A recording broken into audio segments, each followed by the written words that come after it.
Hello, welcome to Sahaji study. আজকে আবারও ইভিএসের কিছু গুরুত্বপূর্ণ প্রশ্নপত্র নিয়ে আসলাম এবং এগুলি প্রাইমারি টেটের জন্য খুবই গুরুত্বপূর্ণ। এটা ইভিএসের 19 নম্বর ক্লাস। এর আগে 18টি ক্লাস হয়ে গিয়েছে। সেই ক্লাসগুলি যারা দেখোনি তোমরা আমাদের চ্যানেলে প্লেলিস্ট করা আছে, তোমরা অবশ্যই সেই ক্লাসগুলি দেখে নিও এবং আজকের ক্লাসটা তোমরা সবাই কন্টিনিউ করতে থাকো। আজকের প্রথম প্রশ্ন, থর মরুভূমির একটি উল্লেখযোগ্য প্রাণী কি? তাহলে প্রথম প্রশ্ন কি বলা হয়েছে, থর মরুভূমির একটি উল্লেখযোগ্য প্রাণী হলো কৃষ্ণসার হরিণ। তাহলে থর মরুভূমির একটি উল্লেখযোগ্য প্রাণী কি? সেটি হচ্ছে কৃষ্ণসার হরিণ। থর মরুভূমির সবচেয়ে বড় পাখি কোনটি?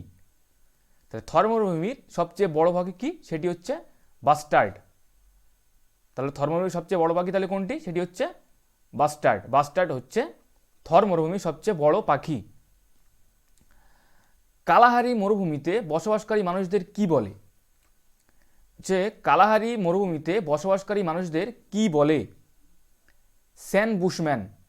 তাহলে কালাহারি মরুভূমিতে বসবাসকারী মানুষদের কি বলে? স্যান বুশম্যান। এস্কিমো শব্দের অর্থ কি? বলছে এস্কিমো শব্দের অর্থ কি? যারা কাঁচা মাংস খায়। তাহলে যারা কাঁচা মাংস খায় তাদেরকে কি বলে? তাদেরকে এস্কিমো বলে। তাহলে এস্কিমো অর্থের অর্থ কি? এস্কিমো শব্দের অর্থ যারা কাঁচা মাংস খায় তাদেরকে এস্কিমো বলা হয়। তাহলে এখানে তোমরা দেখলে থর মরুভূমির একটি উল্লেখযোগ্য প্রাণী হলো কৃষ্ণসার হরিণ। থর মরুভূমির সবচেয়ে বড় পাখিটি হচ্ছে বাস্টার্ড এবং কালাহারি মরুভূমিতে বসবাসকারী মানুষদেরকে বলা হয় স্যান বুশম্যান। ও এস্কিমো শব্দের অর্থ হলো যারা কাঁচা মাংস খায় তাদেরকে এস্কিমো বলা হয়ে থাকে। নেক্সট, তারা মাছের প্রিয় খাবার কি? তাহলে তারা মাছের তাহলে প্রিয় খাবার কি? অ্যান্সার তাহলে কি হচ্ছে? ঝিনুক। তাহলে তারা মাছের প্রিয় খাবার কি? ঝিনুক হচ্ছে তারা মাছের প্রিয় খাবার। ফণী মনসার আরেক নাম কি? বলছে ফণী মনসার আরেক নাম কি? তাহলে আরেক নাম কি? গ্রিকলি পিয়ার। তাহলে ফণী মনসার আরেক নাম কি? তাহলে গ্রিকলি পিয়ার। গ্রিকলি পিয়ার হচ্ছে ফণী মনসার অপর নাম। উটরা একসাথে কত জল পান করতে পারে? বলছে উটরা একসাথে কত জল পান করতে পারে? একসাথে কত জল পান করতে পারে? তাহলে 25 গ্যালনের মতো। উটরা একসাথে কত জল পান করতে পারে? 25 গ্যালনের মতো। তাহলে তোমরা দেখলে উটরা একসাথে তাহলে কত জল পান করতে পারে? একসাথে 25 গ্যালনের মতো একসাথে উট জল পান করতে পারে। মরুভূমির সবচেয়ে বিষাক্ত সাপ কোনটি? বলছে মরুভূমির সবচেয়ে বিষাক্ত সাপ কোনটি? রিটেল সাপ। তাহলে মরুভূমির সবচেয়ে বিষাক্ত সাপ কোনটি? রিটেল সাপ হচ্ছে মরুভূমির সবচেয়ে বিষাক্ত সাপ। জার বিল কি? জার বিল হচ্ছে ছোট ইঁদুরের মতো একটি প্রাণী। তাহলে জার বিল কি? জার বিল হচ্ছে ছোট ইঁদুরের মতো একটি প্রাণী। তাহলে তোমরা দেখলে তারা মাছের প্রিয় খাবার কি? তারা মাছের প্রিয় খাবার হচ্ছে ঝিনুক। ফণী মনসার আর এক নাম কি? ফণী মনসার আর এক নাম হচ্ছে গ্রিকলি পিয়ার। এবং উটরা একসাথে জল পান করতে পারে হচ্ছে 25 গ্যালনের মতো।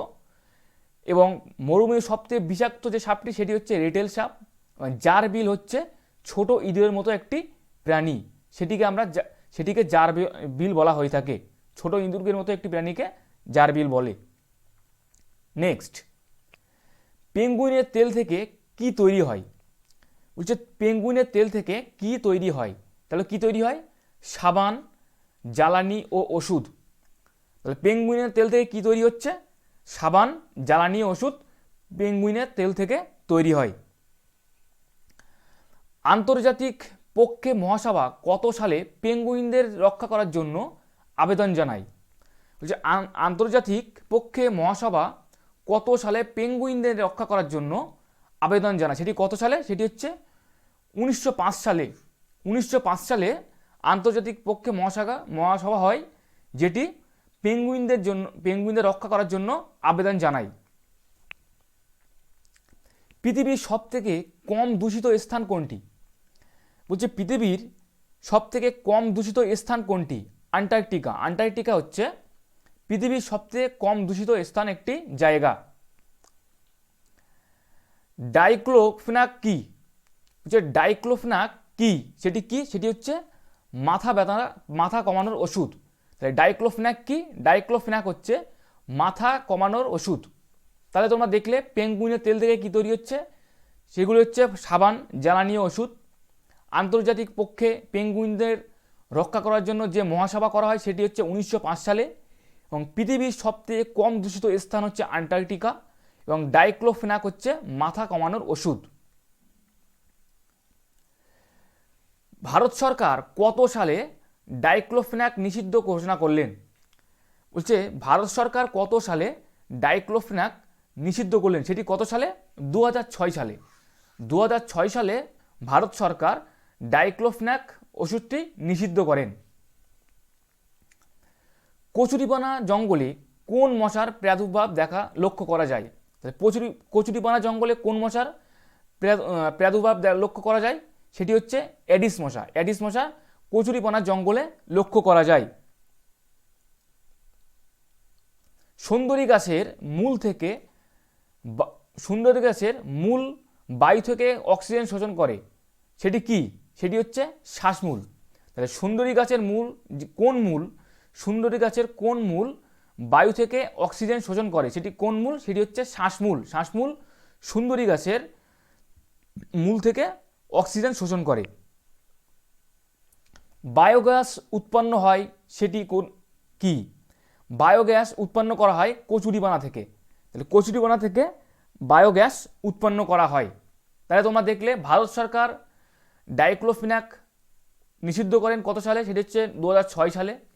কচুরিপানা জঙ্গলে যে মশার প্রাদুর্ভাব লক্ষ্য করা যায় সেটি হচ্ছে অ্যাডিস মশা। এবং সুন্দরী গাছের শ্বাসমূল থেকে অক্সিজেন শোষণ করে এবং বায়োগ্যাস উৎপন্ন করা হচ্ছে কচুরিপানা। এনজাইম রূপে পরিপাক ক্রিয়ার অনুঘটকের কাজ করে, সেটি কি? হচ্ছে এনজাইম রূপে পরিপাক ক্রিয়ার অনুঘটকের কাজ করে, সেটি হচ্ছে পেপসিন ও ট্রিপসিন। তাহলে এনজাইম রূপে পরিপাক ক্রিয়ার অনুঘটকের কাজ তাহলে কী করছে? সেটি হচ্ছে পেপসিন ও ট্রিপসিন। হরমোন রূপে শরীরের বিভিন্ন কার্যকে নিয়ন্ত্রণকে সেগুলি কি? সেগুলো হচ্ছে ইনসুলিন ও গ্লুকোজেন। তাহলে হরমোন রূপে শরীরের বিভিন্ন কার্যকে নিয়ন্ত্রণ করে তাহলে কি? সেগুলি হচ্ছে ইনসুলিন ও গ্লুকোজেন।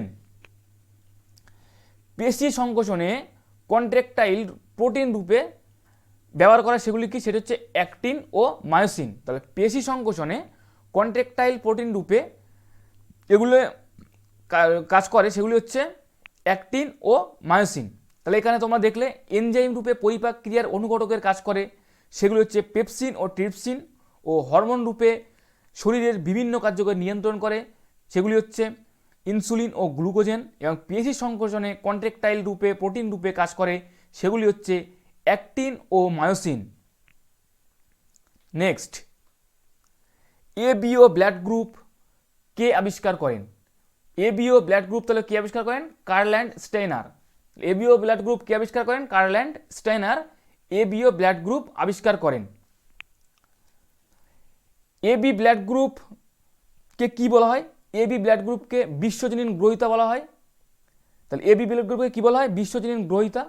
এবং ও ব্লাড গ্রুপকে বিশ্বজনীন দাতা বলা হয়। তাই তোমরা দেখলে এবি ব্লাড গ্রুপ আবিষ্কার করা হচ্ছে কার্ল অ্যান্ড স্টেইনার।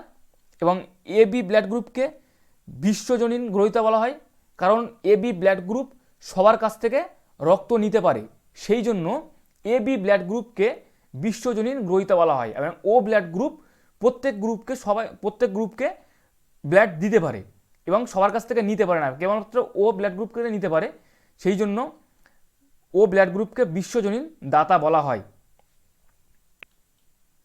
প্রথম কাগজ তৈরি হয়েছে কোন দেশে? প্রথম কাগজ তৈরি হয়েছে কোন দেশে? সেটি হচ্ছে চীন দেশে। চীন দেশে প্রথম কাগজ তৈরি হয়েছে। তাহলে প্রথম কাগজ তৈরি হয়েছে কোথায়? চীন দেশে প্রথম কাগজ তৈরি হয়েছে। কোথাকার জঙ্গলে সিংহ আর চিতা একসঙ্গে থাকতো? তাহলে কোথাকার জঙ্গলে সিংহ আর চিতা একসঙ্গে থাকতো? মধ্যপ্রদেশের জঙ্গলে সিংহ এবং চিতা একসঙ্গে থাকতো। নেক্সট, বাতাসে কোন গ্যাস বেশি থাকে? বলছে বাতাসে কোন গ্যাস বেশি থাকে? তাহলে নাইট্রোজেন বাতাসে সবচেয়ে বেশি থাকে। ত্বকের ক্যান্সার ঘটায় কি? ত্বকের ক্যান্সার ঘটায় হচ্ছে অতি বেগুনি রশ্মি। তাহলে ত্বকের ক্যান্সার ঘটায় কি? ত্বকের ক্যান্সার হচ্ছে ত্বকের অতি বেগুনি রশ্মি ত্বকের ক্যান্সার ঘটায়। বায়ু দূষিত রোগ কোনটি? বায়ু দূষিত রোগ হচ্ছে ইনফ্লুয়েঞ্জা। তাহলে বায়ু দূষিত রোগ কোনটি? সেটা হচ্ছে ইনফ্লুয়েঞ্জা। এবং এগুলি প্রাইমারি টেটের জন্য খুবই ইম্পর্টেন্ট, এক্সামে আসার মতো। তোমরা ক্লাসটি দেখতে থাকো। মাছের ঘা সারাতে ব্যবহার করা হয় কি? বলছে মাছের ঘা সারাতে ব্যবহার করা হয় হচ্ছে পটাশিয়াম পারম্যাঙ্গানেট। তাহলে মাছের ঘা সারাতে কি ব্যবহার করা হয়? Potassium permanganate. কোন তিথিতে চন্দ্রগ্রহণ দেখা যায়? যে কোন তিথিতে চন্দ্রগ্রহণ দেখা যায় সেটি কি? সেটি হচ্ছে পূর্ণিমা তিথিতে। পূর্ণিমা তিথিতে চন্দ্রগ্রহণ দেখা যায়। তাহলে বাতাসে কোন গ্যাস বেশি থাকে? নাইট্রোজেন।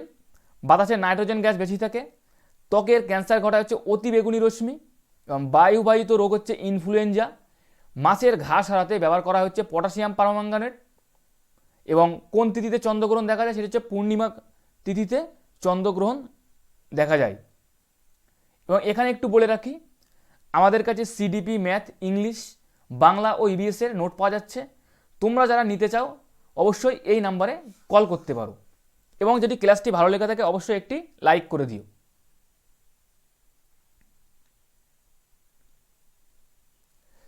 নেক্সট প্রশ্ন, জল শোধনের জন্য ব্যবহার করা হয় কি?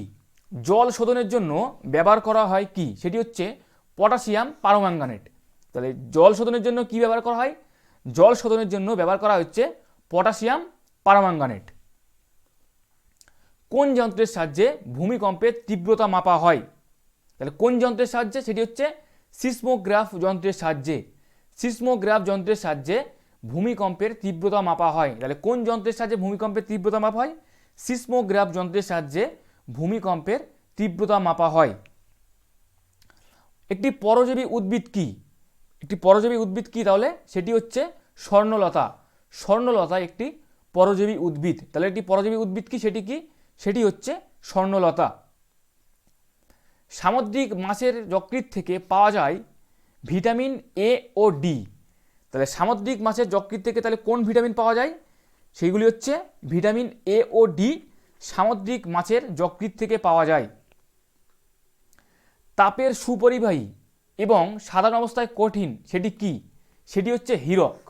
তাহলে তাপের সুপরিবাহী এবং সাধারণ অবস্থায় কঠিন সেটি কি? সেটি হচ্ছে হীরক। তাহলে তোমরা দেখলে জল শোধনের জন্য ব্যবহার করা সেটি কি? সেটি হচ্ছে পটাশিয়াম পারম্যাঙ্গানেট। কোন যন্ত্রের সাহায্যে ভূমিকম্পের তীব্রতা মাপা হয়? সেটি হচ্ছে সিসমোগ্রাফ যন্ত্রের সাহায্যে।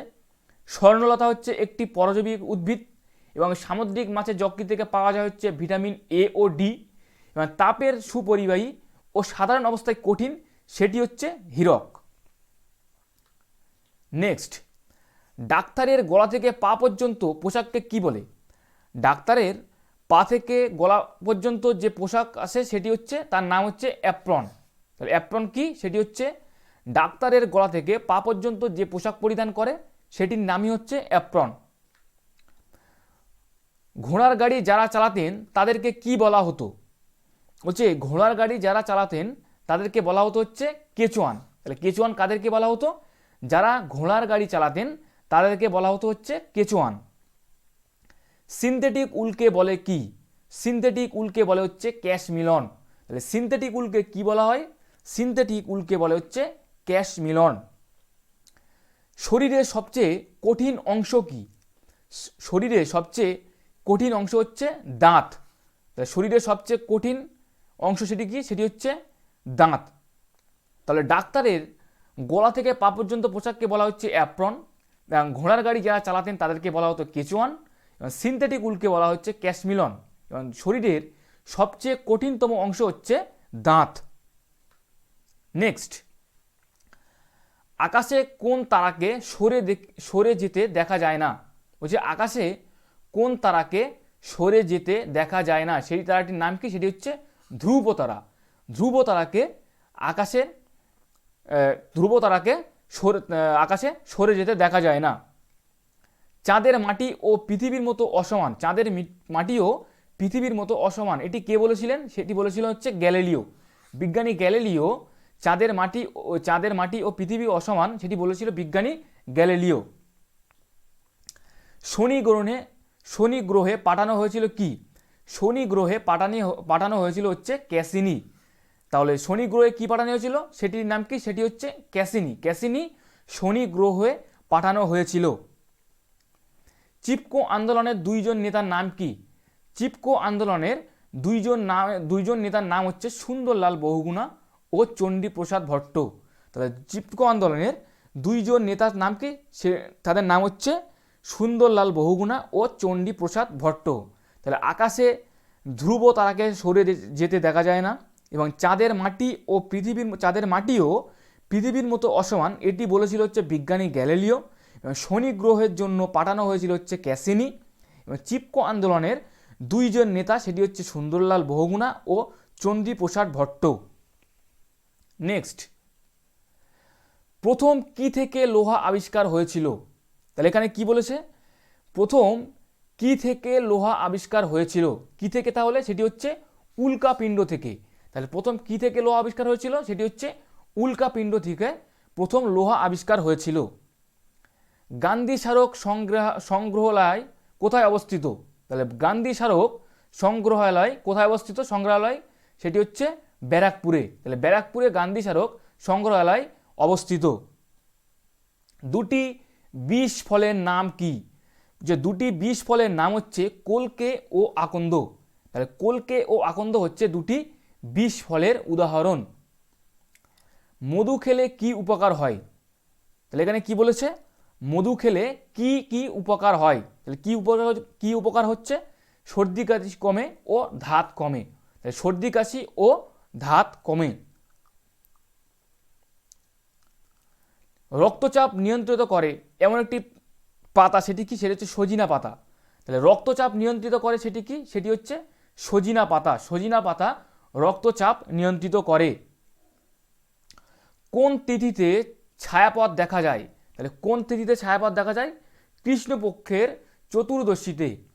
কৃষ্ণপক্ষের চতুর্দশীতে ছায়াপথ দেখা যায়। তাহলে কোন তিথিতে ছায়াপথ দেখা যায়? তাহলে কৃষ্ণপক্ষের চতুর্দশীতে। সপ্তর্ষি মণ্ডলের একেবারে গায়ে থাকে সেটি কি? বলছে সপ্তর্ষি মণ্ডলের একেবারে গায়ে থাকে সেটি হচ্ছে অরুন্ধতী।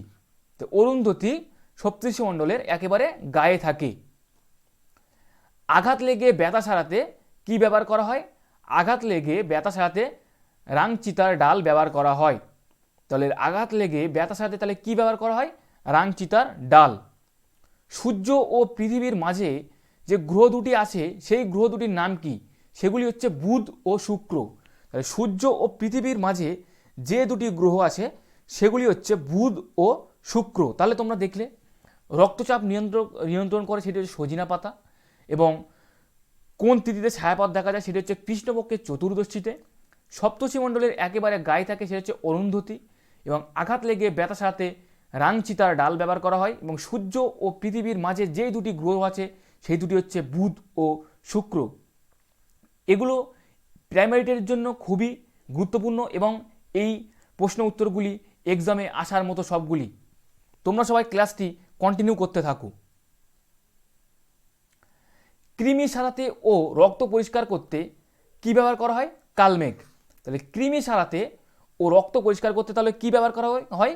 কালমেঘ। কালমেঘ কৃমি সারাতে ও রক্ত পরিষ্কার করতে সাহায্য করে। সিনকোনা গাছের ছাল থেকে জ্বরের ওষুধ তৈরি হয়। তাহলে সিনকোনা গাছের ছাল থেকে তাহলে কিসের ওষুধ তৈরি হয়? সিনকোনা গাছের ছাল থেকে জ্বরের ওষুধ তৈরি হয়। মল্লভূম কথার অর্থ কি? মল্লভূম কথার অর্থ হচ্ছে মল্ল রাজাদের ভূমি। তাহলে মল্লভূম কথার অর্থ কি? মল্ল রাজাদের ভূমি বা অঞ্চল। সোলার কাজ যারা করেন তাদেরকে কি বলা হয়? সোলার কাজ যারা করেন তাদেরকে বলা হয় মালাকার। তাহলে মালাকার কাদেরকে বলা হয়? যারা সোলার কাজ করে তাদেরকে মালাকার বলা হয়। জলদাপাড়া কোন প্রাণীর জন্য বিখ্যাত? বলছে জলদাপাড়া কোন প্রাণীর জন্য বিখ্যাত? কোন প্রাণীর জন্য তাহলে বিখ্যাত? গন্ডার। গন্ডারের জন্য জলদাপাড়া বিখ্যাত। তাহলে এখানে কৃমি সারাতে ও রক্ত পরিষ্কার করতে কালমেঘ ব্যবহার করা হয়। সিনকোনা গাছের ছাল থেকে জ্বরের ওষুধ তৈরি করা হয়। মল্লভূম কথার অর্থ হচ্ছে মল্ল রাজাদের ভূমি বা অঞ্চল। সোলার কাজ যারা করে তাদেরকে বলা হয় মালাকার। ও জলদাপাড়া গন্ডারের জন্য বিখ্যাত। নেক্সট, সূর্য মন্দির অবস্থিত কোথায়? কোণারক, পুরী। পুরী কোন স্টেটে? সেটা হচ্ছে উড়িষ্যা। তাহলে সূর্য মন্দির কোথায় অবস্থিত? কোণারক, পুরীতে। আসামে কি জাতীয় প্রাণী দেখা যায়? সেটির নাম কি? সেটা হচ্ছে মুগা রেশম মথ। তাহলে আসামে কি জাতীয় প্রাণী দেখা যায়? সেটা হচ্ছে মুগা রেশম মথ। ভারতীয় সিংহ দেখা যায় কোথায়? বলছে ভারতীয় সিংহ দেখা যায় গুজরাটের গির অরণ্যে। গুজরাটের গির অরণ্যে ভারতীয় সিংহ দেখতে পাওয়া যায়। মেরুদণ্ডে যে হাড় থাকে তাকে কি বলে? মেরুদণ্ডে যে হাড় থাকে তাকে বলা হয় ভাটিব্রি বা কশেরুকা। তাহলে ভাটিব্রি বা কশেরুকা কাকে বলে? মেরুদণ্ডে যে হাড় থাকে তাকে বলা হয় ভাটিব্রি বা কশেরুকা। এখানে কয়টি হাড় দেখতে পাওয়া যায় মেরুদণ্ডে? যে ভাটিব্রি সেটি হচ্ছে 33টি। এখানে 33টি হাড় দেখতে পাওয়া যায়। তাহলে সূর্য মন্দির কোথায় অবস্থিত? সেটি হচ্ছে কোণারক, পুরীতে। আসামে মুগা রেশম মথ জাতীয় প্রাণী দেখতে পাওয়া যায় এবং ভারতীয় সিংহ দেখতে পাওয়া হচ্ছে গুজরাটের গির অরণ্যে। মেরুদণ্ডে যে হাড় থাকে তাকে বলা হয় ভাটিব্রি বা কশেরুকা। এখানে 33টি হাড় থাকে। এবং অস্থি মজবুত করার জন্য দরকার হচ্ছে কি? সেটি হচ্ছে ক্যালসিয়াম। অস্থি মজবুত করার জন্য কি দরকার? সেটি হচ্ছে ক্যালসিয়াম। অস্থি মজবুত করার জন্য ক্যালসিয়াম দরকার হয়। কোন ধরনের গাছ মাটি তৈরিতে সাহায্য করে? সেটি কি? সেটি হচ্ছে মস ও ফার্ন। তাহলে কোন ধরনের গাছ মাটি তৈরিতে সাহায্য করে? মস ও ফার্ন মাটি তৈরিতে সাহায্য করে। পশ্চিমবঙ্গের মালভূমি অঞ্চলের প্রধান প্রাকৃতিক সম্পদ কি? বলছে পশ্চিমবঙ্গের মালভূমি অঞ্চলের প্রধান প্রাকৃতিক সম্পদ হচ্ছে কয়লা। তাহলে প্রধান প্রাকৃতিক সম্পদ কি? সেটি হচ্ছে কয়লা। সূর্যের পর সবচেয়ে কাছের নক্ষত্রের নাম কি? সূর্যের পর সবচেয়ে কাছের নক্ষত্রের নাম কি? সেটি হচ্ছে কি? Proxima Centauri. তাহলে সেটির নাম কি? সেটি হচ্ছে প্রক্সিমা সেন্টাউরি। তাহলে এখানে তোমরা দেখলে অস্থি মজবুত করার জন্য দরকার হচ্ছে ক্যালসিয়াম। কোন ধরনের গাছ মাটি তৈরি করতে সাহায্য করে? মস ও ফার্ন। পশ্চিমবঙ্গের মালভূমি অঞ্চলের প্রধান প্রাকৃতিক সম্পদ হচ্ছে সেটি কয়লা। সূর্যের পর সবচেয়ে কাছের নক্ষত্রের নাম হচ্ছে প্রক্সিমা সেন্টাউরি। এই ছিল আমাদের ইবিএস এর কিছু গুরুত্বপূর্ণ তথ্য। এবং এখানে একটু বলে রাখি, আমাদের কাছে ইবিএস এর নোট পাওয়া যাচ্ছে। তোমরা যারা নিতে চাও অবশ্যই এই নাম্বারে কল করতে পারো। এবং আজকের ক্লাসটি যদি ভালো লেগে থাকে তোমরা অবশ্যই একটি লাইক করে দিও। এবং এখানেই আমরা ক্লাসটি শেষ করব।